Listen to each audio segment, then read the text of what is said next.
In today's video, I'm going to teach you how to sort your Google Keep list in just a few easy steps. Now, you might be aware that Google Keep doesn't offer built-in sorting options for lists, which can be quite inconvenient if you have a lot of items and wish to organize them efficiently. But don't worry, there are simple ways to manually reorder your lists, ensuring your notes are as organized as you'd like them to be. First, let's open up our Google browser. If you're already on a different web page, navigate to the Google Apps icon. You can find this icon typically located on the upper right hand side of your browser, a small grid of squares that provides access to Google services. Go ahead and click on it.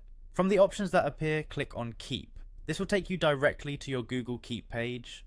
Once you're on the Keep homepage, locate the note that contains the list you want to reorganize. Click to open this note. Now here's where the flexibility of Google Keep shines. You can freely move items within your list by utilizing a simple click and drag method. Navigate to the item you wish to move, position your cursor over it, click and hold. With the item held, drag it to its new position within the list. You aren't confined to any particular order, allowing you to tailor the sequence to your liking. Once you've dragged your item to its desired location, simply release it.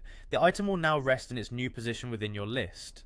If you find yourself needing to sort items often or have particularly lengthy lists, there's another handy workaround you might consider. You can copy your Google Keep list and paste it into a basic text editor like Notepad or a word processor.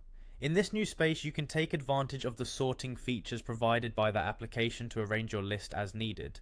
After organizing it how you want, simply copy the updated list back into your original Google Keep note.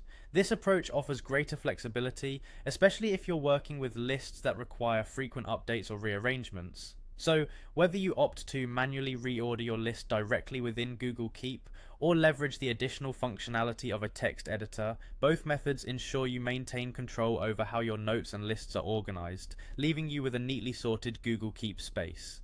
Thanks for watching, and I hope you found this guide helpful. If you have any questions or need further clarification, feel free to reach out. Happy organizing!